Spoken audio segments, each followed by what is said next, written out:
कितने। तो आज हमने कथा में क्या कही शुरू से, महाराज कथा में प्रसन्न तो अभी आया है, प्रातः काल हमने कह दिया कि जो किया है रोज पछताओ। हम संत बन के आते हैं, बगुला भगत बन के आ जाते हैं, हमने जो कर्म किए, जो हमने नीचे से नीची हरकत दी है, जो हमने महाराज अपने धर्म को नीचा किया है, सोचो जरा, सोचो। अरे अनुज बधू भगनी सुत नारी, सुन सजता कन्या सब चारी। अरे इन्हें कुदरत बिलो कह जोरी, ताए बदे कछु पाप न होई। ये भी भगत जी ने लिख दिया।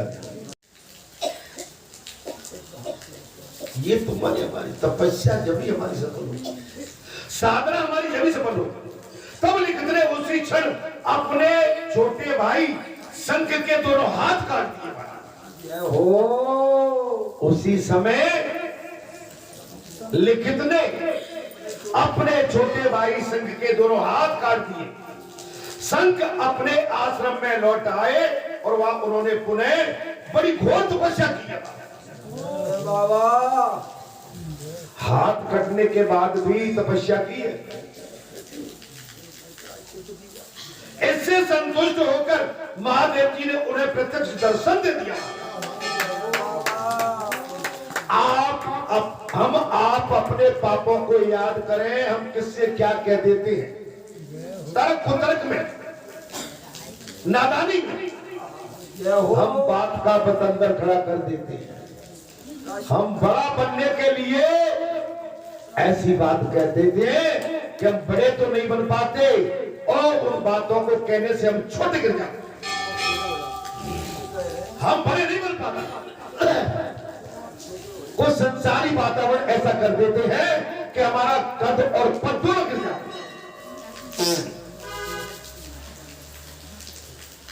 आज शांत बैठ क्या चक्कर, नहीं आना तो नहीं आना। हम अपने आप को बड़ा करने के लिए घर में, परिवार में, समाज में, राष्ट्र में, पड़ोस में, इधर उधर अपनी बड़ाई के लिए अपनों की ही ऊपर की नीचे कर देते। इससे पता पड़ता है कि जब तुम अपनों को नहीं छोड़ रहे हो, तो जिनसे कह रहे हैं अगर वो समझदार होंगे तो वो समझदारों को सोच लेना चाहिए कि जब जी अपनों को नहीं छोड़ते तो हमको क्या छोड़ेंगे। सच्चे दरबार की जय।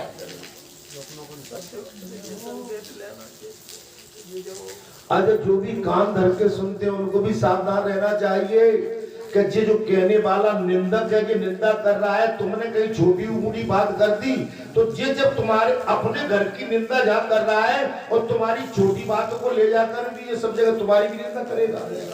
तो निंदनीय आदमी तो एक सा होगा, उसके नेचर में रहता है कि जब तक वो बुराई नहीं कर ले, जब तक दूसरे की वो हाईली कायली न कर ले, जब तक उसका आहार पूरा होता ही नहीं। पिला देना, दही पिला देना, मक्खन घी पिला देना, बढ़िया सब्जी दे देना, दाल रोटी चावल, लेकिन जब तक वो किसी पर प्रहार नहीं कर लेगा। कथा का भाव वही है हमारा।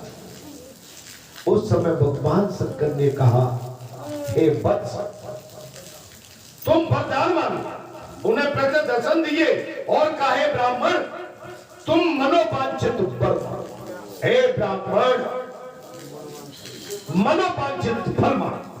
तब शंकर बोले, देव मेरे दोनों हाथ पुनः पुनर्वत हो जाए और ये तीर्थ मेरे नाम से प्रसिद्ध हो जाए।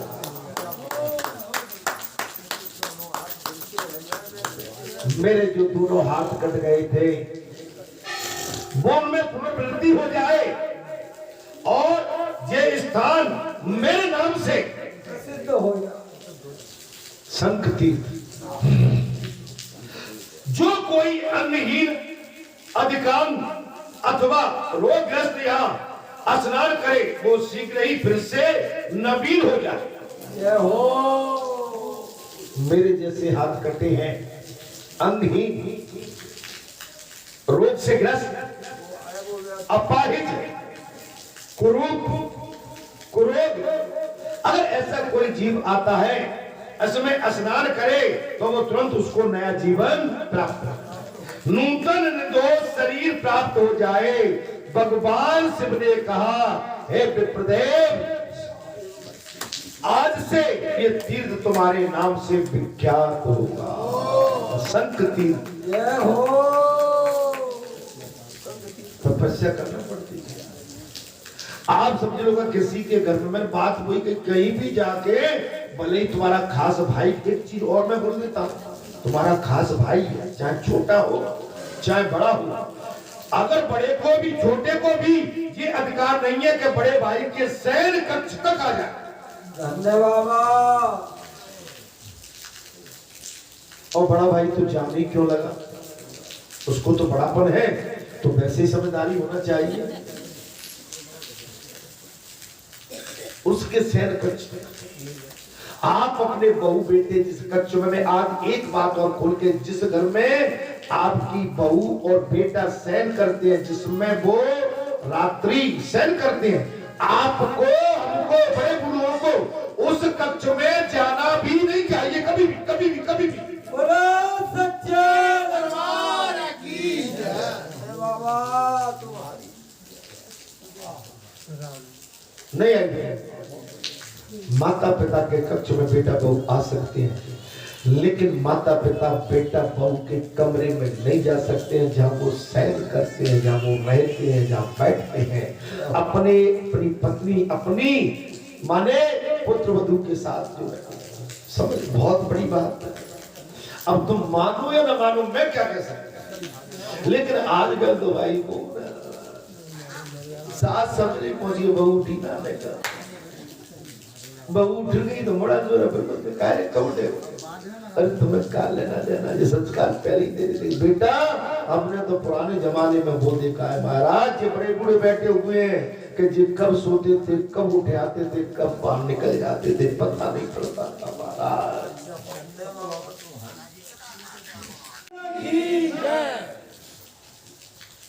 भगवान शिव ने कहा, हे विप्रेंद्र, आज से ये तीर्थ तुम्हारे नाम से विख्यात हो जाएगा।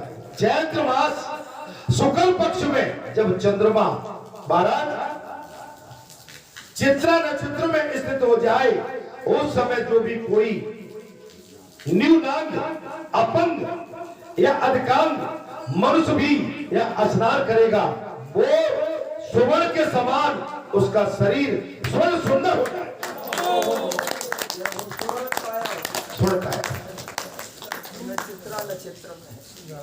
जाकर था सुन लो, तो तुम्हारा काम बन जाएगा।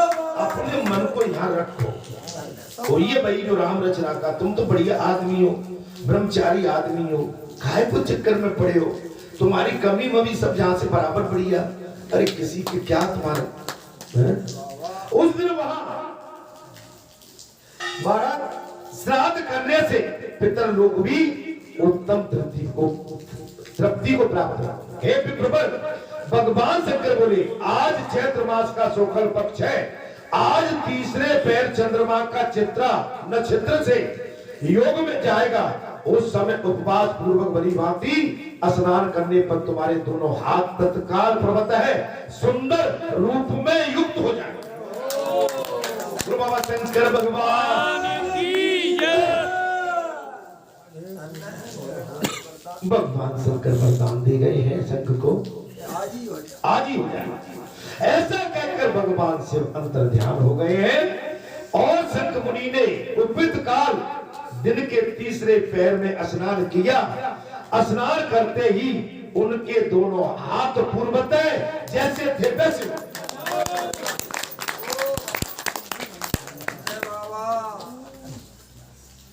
स्नान किया। दोनों हाथ जो कटे थे, अपराध ये था कि आश्रम में जाने के बाद किसी से पूछा नहीं, और जो फल रखे थे स्वतः आप ही आप खाने लगे। इस पर कुपित बड़े महाराज, उनके बड़े भ्राता लिखित ने क्रोध किया कि तुमने बगैर पूछे या कि ये फल कैसे ग्रहण किए, तुम दंड के भागे। और शंख ने कहा जो चाहो सो दंड जो मुझे उसी पल बड़े भाई लिखित ने अपने छोटे भाई शंख के दोनों हाथ काट दिए, जिससे उसने बगैर बोले बगैर मांगे फल प्राप्त किए थे कि चोरी का प्रावधान उसमें लगा था, दंड दे। नृपश्रेष्ठ इसलिए तुम भी चैत्र शुक्ल पक्ष में, अब यहां पर जो है राजा को कहते हैं नृपश्रेष्ठ, अब तुम भी एक काम करो। ब्राह्मण कहने लगे तुम भी चैत्र शुक्ल पक्ष में जब चंद्रमा चित्रा नक्षत्र में स्थित हो उस तीर्थ में स्नान करो, इससे तुम सब रोगों से मुक्त हो जाओगे। आपकी भी सोरठ काया हो जाए। बालाजी धाम ग्राम बराठा में सच्ची सच्ची बोलोगे तो सच्चा सच्चा काम होगा, और झूठी मूठी खट्टी मीठी बोलोगे तो खट्टी मीठी में ही चलते रहोगे, शांति नहीं रहेगी। बालाजी धाम की जय।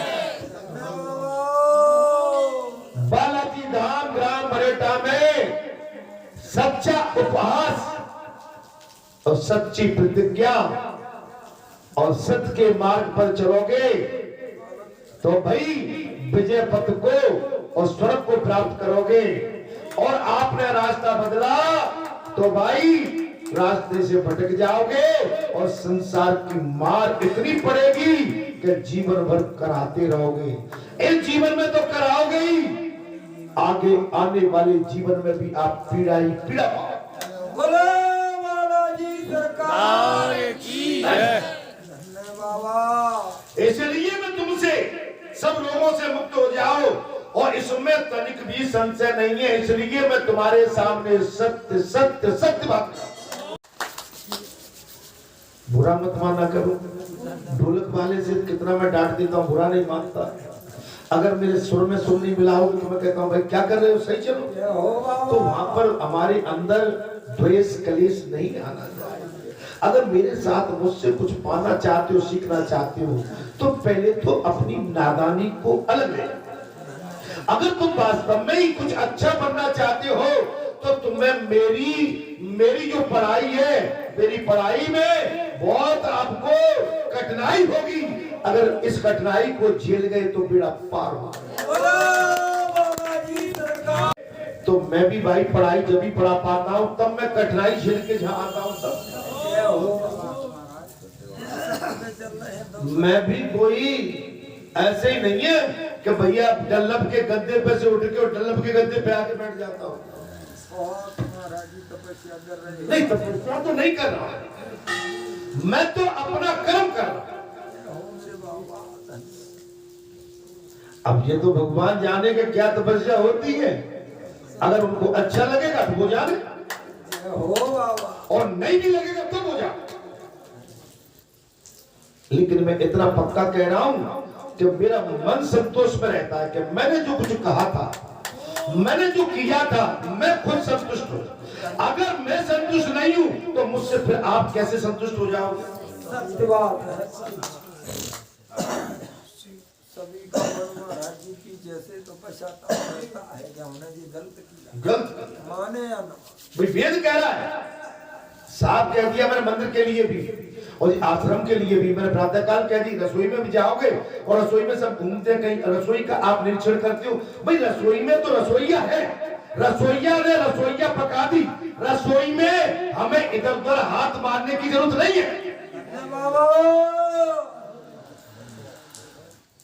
वो अपने आप खिलाएगा, या यहाँ के जो सेवादार होंगे वो खड़े होकर आपको बिठा लेंगे, आपको खिलाएंगे।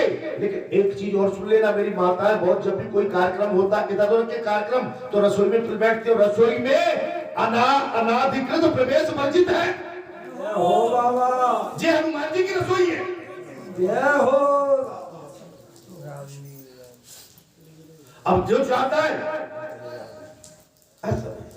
आपको हमको प्रसाद के लिए बुलाया जाए, आप मर्यादा में जाए। एक बात मैं बताता हूँ कि किसी की रसोई में, किसी के घर में, किसी की चौपाल में, किसी के द्वार में, किसी के शयन कक्ष में, किसी की बैठक में हम बगैर भागे जा सकते हैं? कमाल नहीं जा सकते।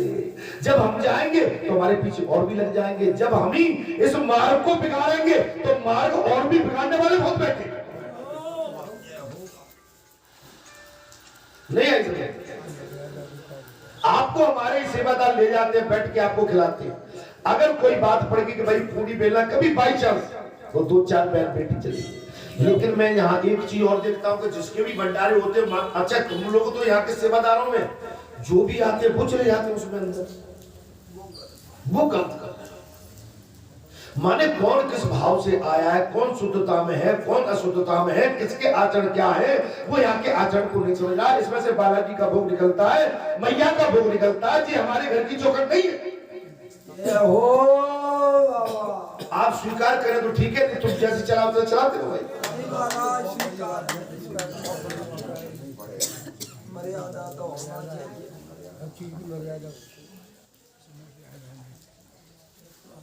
भाई मैंने तो ये देखा है कि भाई भाई न्यारे हो जाते हैं तो एक दौरान ही जितानी दूसरे के घर में दूसरे को परहेज करती है, और यहाँ तो पेल पेल हो रही है तुम्हारा।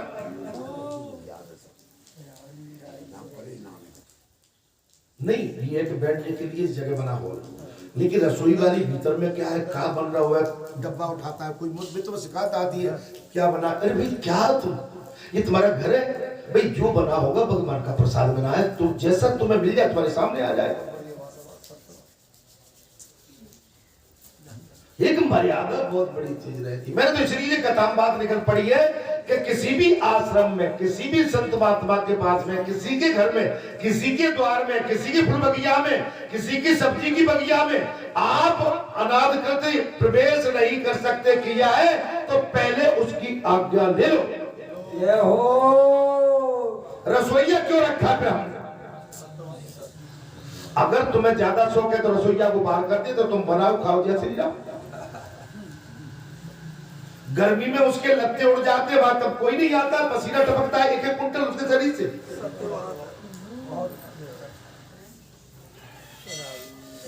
और शनिवार मंगलवार को आके ने डब्बों को तलो, सब्जी कौन सी है? नहीं, हम किसी के घर में ऐसा नहीं। क्षमा करना मुझे, मैंने अगर कुछ ज्यादा बोल रहा हूं तो मैं कान पकड़ता हूं, क्षमा मांगता हूं। मैं तो मर्यादा की बात कर रहा हूं। बात जहां पर वही आ गई महाराज, जब लिखते ने उसी क्षण अपने भाई संघ के दोनों हाथ, अर्थात बात इसमें जी आ गई थी महाराज कि आज ऐसा कहकर भगवान से अंतर ध्यान हो गए। सूत जी ने कहा तदंतर कुछ दिनों तक निरपश्रेष्ठ, इसलिए तुम भी ये व्रत करो, इससे तुम रोगों से मुक्त हो जाओगे। इसमें तनिक भी संशय नहीं है। इस तीर्थ के लिए जो भी समय और रोग बताया गया है, उसके प्राप्त होने पर हम सब चलकर तुमको उस तीर्थ का दर्शन करना। तब सूत जी कहते हैं तदंतर कुछ दिनों के बाद चैत्र शुक्ल पक्ष आया और चित्रा नक्षत्र में चंद्रमा के योग से युक्त चतुर्दशी तिथि प्राप्त हुई है। तब से वे राजा के हितैषी ब्राह्मण उन्हें साथ देकर उसे संभवतः शंख तीर्थ में ले गए। शंख तीर्थ वह राजा ने अपने मन में कुछ लोगों के नाश का संकल्प लेकर बड़ी तपस्या की, श्रद्धा भक्ति के साथ विधि पूर्वक स्नान किया और स्नान करते ही कुछ रोग से मुक्त एवं तेजस्वी हो गए। सब तपस्या की है। शंख तीर्थ में वो राजा जो कुष्ठ रोग से ग्रस्त थे, वो तुरंत ही कुष्ठ रोग से मुक्त एवं तेजस्वी हो गए और बड़े हर्ष के साथ तीर्थ के जल से बाहर निकले। फिर उन ब्राह्मणों को प्रणाम करके राजा ने हाथ जोड़कर कहा, हे प्रवरो, आप लोगों के प्रसाद से मैं इस कुष्ठ रोग से मुक्त हुआ हूं। अब मैं राज्य नहीं करूं।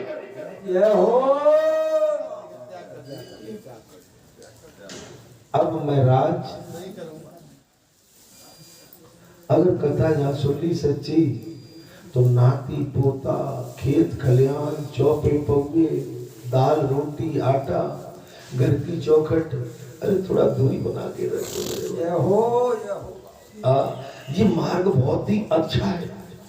हमारा चौथापन है, हम 70-80 के आसपास बैठे हुए हैं, हमारा सब कुछ खत्म हो गया, अंतिम पड़ाव। मैंने प्रातः काल की कथा में कहा था कि कल मैंने 1-2 डोकरी और डोकरा अत्यंत वृद्ध थी, अत्यंत वृद्ध थी। क्या देखा मैंने दृश्य? कल धूप निकली थी दोपहर के बाद, तो मैंने कभी नहीं देखा उनको। अचानक वो सांडल परिवार है महाराज। कौन है? ब्राह्मण परिवार। अब उनके 2 नाती भी है, बेटा भी है, बहू भी है, सब। लेकिन वो डोकरा डोकरी को जब मैंने देखा तो डोकरी बेचारी सफेद और डोकरा बिल्कुल महाराज। अब सब लोग डोकरी पे उठा नहीं जाए, अब कपड़े अपड़े, तो वो डोकरा डुकरिया के कपड़ों में उनका नाम भी नहीं ले सकता हूँ, उन कपड़ों को निचोड़ के रस्सी पे डाला। तब मैंने कहा ये बहू भी है, नाती भी है, बेटा भी है, और डुकरिया के कपड़ा डोकरा डाल रहा है। हमने कहा बेटा तुम भी इस फंदे में आओ, कहीं डुकरिया थक गई तो तुम्हें भी कपड़े निचोड़ना ही पड़ेगा।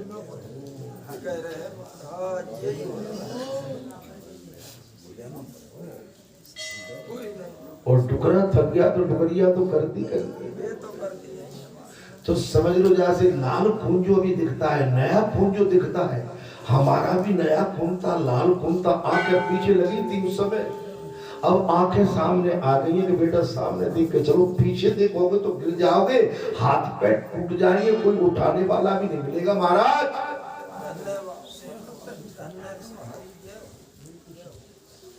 ऐसे बड़े जड़काले में हाफ शर्ट महाराज, टी-शर्ट, और बुरट को सन्नाते हुए ले जाते।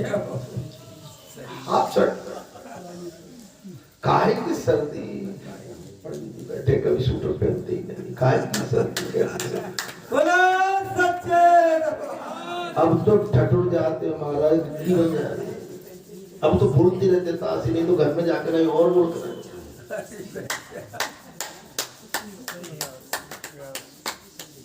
ये खून आज है कल नहीं रहेगा। जिस समय आज हमारे पास है, जिस समय आज है, ये समय कल नहीं रहेगा। आज हम सब मिलते जुलते हैं, एक हम सफर है, हम एक हम सफर है। आज हम तुम्हारी जानते हैं, तुम हमारी जानते हो। अब इसके बाद हम कहीं इधर उधर भटक गए तो कोई जान पहचान भी हमारी कम नहीं जाती, कोई पहचाने का भी नहीं माना, कोई नहीं समझ सकेगा। ऐसा कहकर भगवान शिव अंतर ध्यान हो गए। सब सूत जी ने कहा तदनंतर कुछ दिनों के बाद महाराज ये बात आ गई, विधि पूर्वक स्नान किया है और काहे पे प्रभरो, आप लोगों के प्रसाद से मैं आज इस रोग से मुक्त हो गया और अब मैं राज्य नहीं करूंगा। ढोलक बारे मैं राज्य नहीं करूंगा, ढोलक बजा ले।